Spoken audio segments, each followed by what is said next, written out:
반갑습니다. 이번에는 사도신경에 대해서 잠깐 은혜를 나눠보고자 합니다. 주님께서 가르쳐 주셨던 주기도문은 사실 성경에 나와요. 예수님께서 직접 말씀하셨기 때문이죠. 반면에 사도신경은 성경에는 나오지 않습니다. 다만 성경에 있는 모든 기독교 교리의 그런 중요한 내용들을 완전히 축약해서 교리의 축소판, 그렇게 볼 수가 있겠습니다.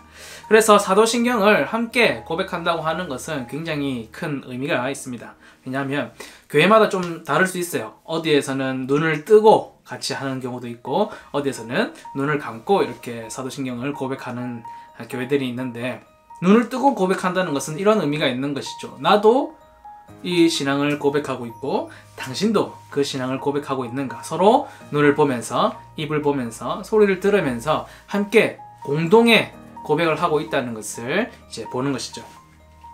그만큼 사도신경은 이제 여러 가지 이단들의 주장, 공격들, 그런 것에 반박하고 또 보호하는 차원에서 순수한 성경적 신앙 고백 무엇인가, 우리가 진짜 무엇을 믿고 무엇을 고백하는가, 그것을 정말 엑기스처럼 정리한 것이 바로 사도신경이다, 그렇게 보시면 되겠습니다.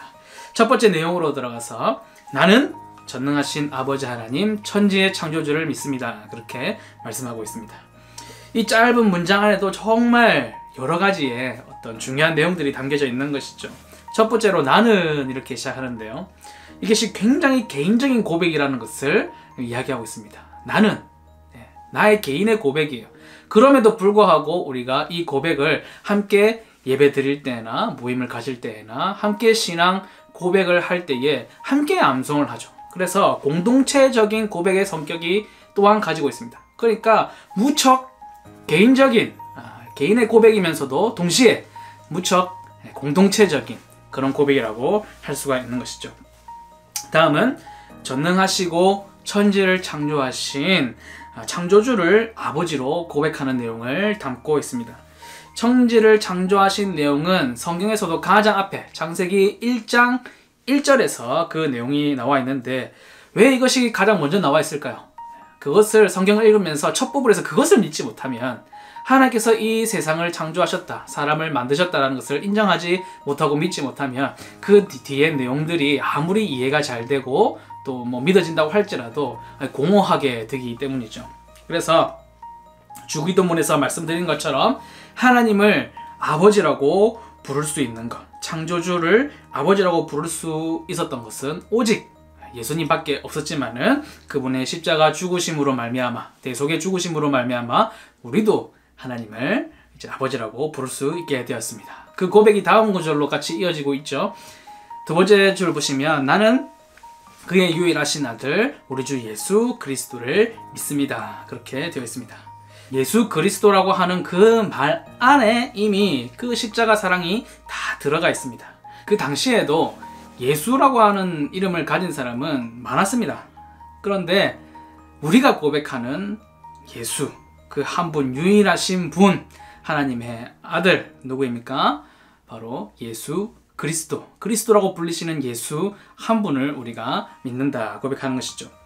우리도 창조주를 아버지라고 부르지만 오직 그 하나님을 아버지라고 부를 수 있는 것이 당연했던, 이유가 있었던 그분은 바로 예수 그리스도 한 분밖에 없었습니다. 그러나 그것을 허락하여 주신 분, 우리도 하나님을 아버지라고 부를 수 있는 그 일을 열어주신 분, 우리를 양자로 받아주시는 그분은 아버지 하나님과 또 예수 그리스도의 그 희생을 통한 것임을 우리가 고백하고 감사하는 것이죠. 세 번째 줄입니다. 그는 성령으로 잉태되어 동정녀 마리아에게서 나시고, 그렇게 되어 있습니다. 자, 이 부분은 사람의 머리로는 좀 이해하기가 힘든 부분일 수 있습니다. 온 우주의 창조자이시고 그것을 지금도 운영해 가시는 하나님께서 하시는 일이 대부분 신비스럽고 우리가 머리로 이해하기에는 굉장히 고단수의 영역이긴 하죠. 그 중에서도 하나를 꼽는다면 바로 이 예수님의 탄생이 되겠습니다. 본래 성자 하나님이셨던 이분이 인간의 세상, 죄가 가득한 이 인간의 세상에 특별히 또 죄인된 인간의 모습으로 오셨다라는 것이죠. 예수님께서 만약 다른 동물들을 구원하려고 하셨다면, 그 동물들을 사랑하셨다면, 만약에 소를 예를 들어서 소를 예로 들어서 말씀을 드리면 소를 구원하실 것 같았으면 소의 모습으로 오셨을 거예요. 그런데 그것이 아니고 사람을 사랑하시고 죄 가운데 죽어가는 그 사람들을 불쌍히 여기셔서 그들을 구원하시고자 성자 예수님께서도 바로 인간의 몸으로 이 땅에 오셨다라는 것입니다. 다만 이제 아담의 계보로부터 쭉 이어져 오는 그 죄인의 계보, 그것을 떠나서 성령으로 잉태되신 것을 기록하고 믿으면서 우리는 이것을 고백하는 것이죠. 요셉은 아닐 것이고, 요셉은 상관없었고, 마리아는 닮았을까?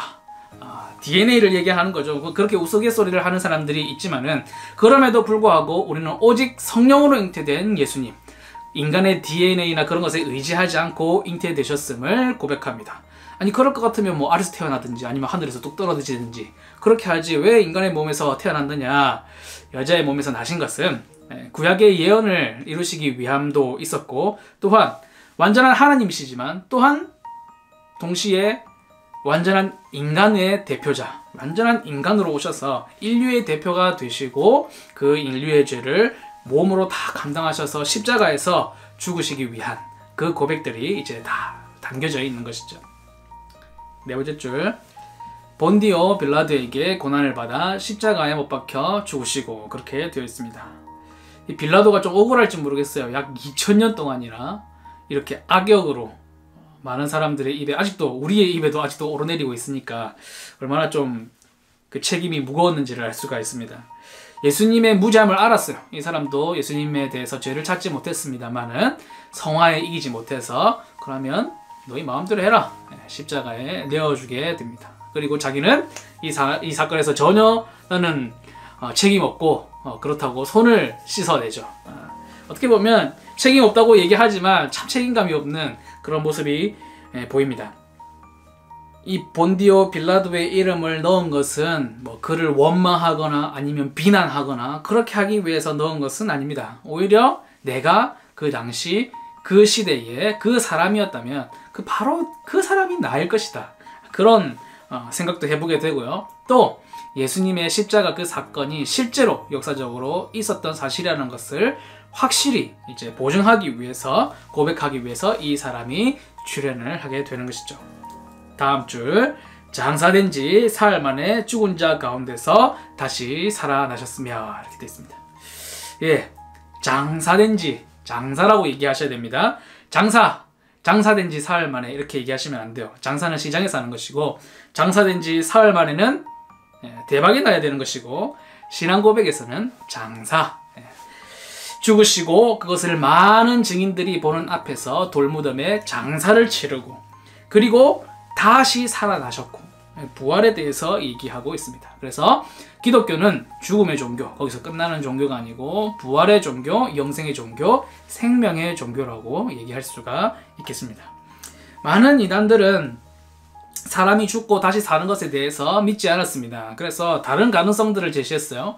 뭐 이것이 옳다 그러다 다 설명을 못 드리지만, 뭐 몇 가지 예를 들어 드리면, 잠깐 기절했다가, 십자가에서 너무 힘들어서 기절했다가 깼다, 부활한 게 아니다, 이렇게 설명하는 사람들이 있고요. 또 부활하지 않았는데 제자들이 시체를 훔쳐가서 부활했다는 거짓 말을 하고 다녔다, 거짓 선동을 하고 다녔다, 이렇게 주장하는 사람들.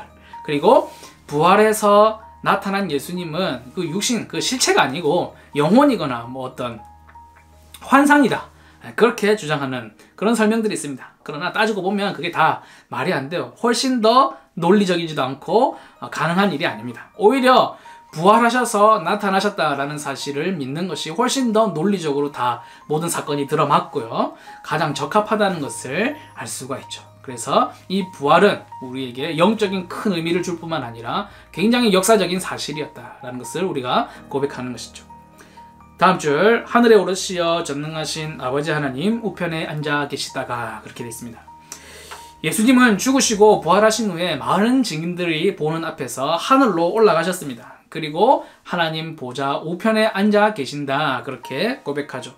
이러한 행보, 예수님의 행보는 사실 우리가 다음 미래에 어떻게 될 것인가에 대한 어떤 길 안내, 표지라고 보시면 되겠습니다. 우리에게도 죽음은 피할 수가 없어요. 우리도 사람이기 때문에 사람에게 각자 정해진 죽음은 늘 한 사람 한 사람이 담당해야 되는 부분입니다. 그러나 우리에게는 부활이 있고 그 다음에 하늘에 올라가 영생을 누리는 그 약속들이 있다라는 것이죠. 예수님께서 계시는 그 하나님 우편 그 밑에 우리가 이제 오르게 될 것이다. 그 약속이 있죠. 자, 그러면 예수님께서 하나님 우편에 앉아 계신다라는 표현이 있는데 이것은 성경에 여러 차례 나오는 표현입니다. 그리고 거기에 앉아서 뭐 하실까요? 우편에 앉아서 우리를 위하여 친히 간구하고 계신다. 몇 번 성경에서 그렇게 기록하고 있습니다. 성자 예수님께서도 성부 하나님 곁에 앉으셔서 우리를 위하여 정말 간절히 기도하고 계신다는 것이죠. 그만큼 예수님은 기도의 능력을 믿는 기도의 열심인 분이셨습니다. 그래서 우리도 예수님께서 믿으시는 그런 기도라면 우리도 기도의 능력을 믿고 그 기도에 매진해야 된다라는 것이죠. 다음으로 넘어가서 거기로부터 살아있는 자와 죽은 자를 심판하러 오십니다. 네, 예수님께서 그 우편에 계시면서 또 다시 오실 그 길과 날을 준비하고 계십니다. 그러나 그때는 아무도 언제인지 알지 못한다 그렇게 말씀을 하셨어요. 그래서 나는 안다. 이 세상의 끝날 예수님의 재림이 언제다 이렇게 주장하면 무조건 이상한 사람이다 그렇게 보시면 틀리지 않습니다. 예수님께서 인간의 모습으로 처음 오셨을 때에 많은 방해들이 있었습니다. 그럼에도 불구하고 누구도 그 일을 막지 못했죠. 예수님께서 다시 오시는 그날에도 마찬가지일 것입니다. 아무도 막지 못할 것입니다. 영화 같은 것에서 뭐 전쟁으로 인한 것이든지 뭐 어떤 자연재해나 아니면 환경오염 이런 것들로 인해서 인류의 멸망이 오는 그런 그림들을 많이 이야기하고는 하는데 성경의 얘기는 다르죠. 살아있는 자도 예수님의 심판을 보게 될 것입니다. 그 다시 오심, 그 심판을 보게 될 것이라는 것이죠. 그러나 다만 그때가 언제인지 아무도 알지 못하는 거로 우리가 그 날을 늘 기다리고 준비하고 깨어 있어서 잠들지 않고 깨어 있어서 그 날을 늘 준비하는 저와 여러분이 되어야 되겠습니다. 그것이 바로 그리스도인이라고 불리는 사람들이죠. 그 다음 나는 성령을 믿으며 되어 있습니다. 예수님께서 하늘로 올라가시면서 약속하신 성령을 기다려라 그렇게 말씀하시고 가시고 나서 정말 얼마 되지 않아서 성령 하나님께서 그 당시에 있던 사람들은 모두가 눈으로 보일 정도로 확실하게 성령님께서 오신 것을 보게 되었습니다. 예수님께서 부활하시고 나타나셔서 뭔가를 좀 더 크게 하셨으면 좋을 텐데 호련히 하늘로 올라가셨어요.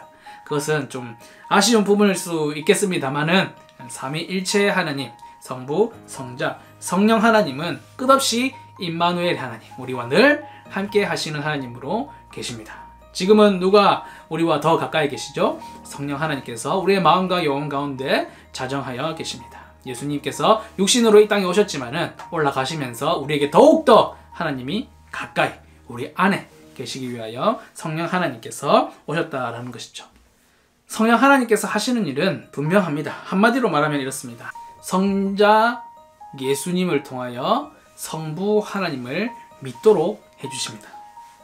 그분이 내 안에 계시고 나를 더욱더 하나님께로 가까이 날마다 인도하시고 더욱더 내 안에 있는 예수 그리스도를 통한 하나님을 아는 믿음과 지식이 쌓여갈 수 있도록 그 지혜가 넘쳐날 수 있도록 우리 안에 자정하여 계신다라는 것이죠. 그 성령을 우리는 믿습니다. 그렇게 고백을 합니다. 거룩한 공교회와 성도의 교제와 이렇게 되어 있습니다. 우리는 거룩한 공교회를 믿습니다. 공교회라고 하는 것은 하나님께서 이 땅에 계획하신 그 교회를 뜻합니다. 길을 지나면서 우리가 많이 볼 수 있는 그런 교회들은 지역교회 혹은 개체교회라고 부르게 됩니다. 이 모든 건전하고 온건한 교회들은 하나의 교회라고 불리면서 전체적으로 불릴 때 공교회 이렇게 불리게 되는 것이죠. 물론 교회가 사회의 지탄을 받는 경우도 많이 있고 또 하나님의 완전하신 그 분량에 전혀 미치지 못하는 그런 경우가 허다하게 많은 것을 볼 수가 있습니다. 역부족인 경우가 많아요. 교회는 완전한 자들의 모임이 아니라 오히려 죄인임을 깨달은 자들, 나에게는 소망이 없고 오직 하나님으로만 내 인생을, 내 영혼을 구원할 수 있다는 그 믿음으로 살아가는 사람들의 모임이기 때문에 사실은 세상에서 내어놓으라고 하는 그 많은 단체들, 공동체들, 사모임들 이런 모임에 비하면 교회는 사실은 굉장히 연약할 수밖에 없는 공동체입니다. 그러나 사도 바울은 이 교회를 표현하기를 만물을 충만케 하시는 이의 충만이다. 그분의 몸이다. 그렇게 말씀을 했습니다. 사도 바울 이 시기에도 정말 교회들은 힘들고 어렵고 또 교회 안에서도 많은 문제가 있었습니다. 그러나 그럼에도 불구하고 자신들도 그렇게 어려운 교회에 문제를 직면하고 있었지만은 공교회의 거룩함을 말하고 있었고 또 교회의 머리가 되시는 예수님으로 인한 충만함을 강조하고 있습니다. 우리도 하나님께서 주신 그 공교회의 모습은 거룩하고 온전한 교회임을 믿습니다. 그것을 늘 추구하면서 우리 개체교회, 우리 지역교회들도 그 모습을 이루어가기를 늘 노력하는 것이죠. 또한 성도의 교제를 믿습니다. 슬퍼하는 자들과 함께 슬퍼하고 기뻐하는 자들과 함께 기뻐할 줄 아는 그런 사람이 되라고 성경은 말씀하고 있습니다. 인간은 연약하기 때문에 호혈단신으로 자신의 신앙과 믿음을 끝까지 지켜나간다는 것은 굉장히 어렵습니다. 교회 안에서 서로서로 권면하고 도와주고 세워주고 위하여 기도하고 서로 사랑함으로 말미암아 주님의 몸된 교회를 건강하게 세워갈 수 있게 됩니다. 성경은 성도를 한 몸을 이루고 있는 지체로 표현을 하고 있습니다. 누구는 손가락의 역할을 할 수도 있고요. 누구는 눈의 역할을 할 수도 있고 코의 역할을 하는 지체가 있을 수도 있고요. 무릎의 역할을 이제 하는 그런 지체들도 있을 수 있겠죠. 그러나 가장 중요한 이야기가 뭐냐면 필요 없는 지체는 없다라는 것입니다. 누구든 그 역할이 있고 누구든 필요하고 또 다른 지체들의 도움이 없이 홀로 생존할 수 있는 지체도 없다. 그것이 중요한 것이죠. 우리는 한 몸 된 가족으로서 각자 마음에 영혼에 좌정하여 계시는 성령 하나님께서 서로 교통케 하시고 소통케 하시고 또 교제케 하신다는 것을 믿습니다. 그렇게 고백하는 것이죠. 자, 마지막으로 죄를 용서받는 것과 몸의 부활과 영생을 우리가 믿습니다. 죄를 용서받는다는 것은 이미 사도신경 첫 부분에서부터 하나님을 아버지라고 부르는 그 첫 구절부터 배경에 쫙 깔려있는 내용이죠. 다시 한번 고백하는 것입니다. 예수님의 잉태와 탄생, 그리고 고난과 십자가의 죽으심, 그리고 부활과 승천, 그리고 나중에 다시 오심, 그 모든 일들이 그저 그냥 약 2000년 전에 저기 멀리 중동에서 일어났던 한 독특한 역사적 사건으로 끝나는 것이 아니라 나와 아주 긴밀하게 연결된 사건이라는 것을 인정하고 더 나아가 나를 위해서 일어난 사건이라는 것을 믿고 고백하는 것이죠. 뿐만 아니라 예수님을 믿는 그 자들에게는 그와 함께 옛 사람이 죽고 새 사람이 되어서 이제는 이 육신이 죽어도 부활 생명으로 나와서 하나님 나라 천국에서 영원한 생명을 누리게 될 것을 우리가 믿습니다. 다른 것들은 다 과거의 일일지 모르지만 이 약속만큼은 미래를 향한 것이죠. 부활과 영생은 우리에게 하나님께서 약속하신 것들입니다. 이 약속이 사도신경을 함께 고백하는 자리에까지 나아가게 된 저와 여러분, 우리에게 분명히 이루어질 줄로 믿습니다. 아멘. 감사합니다.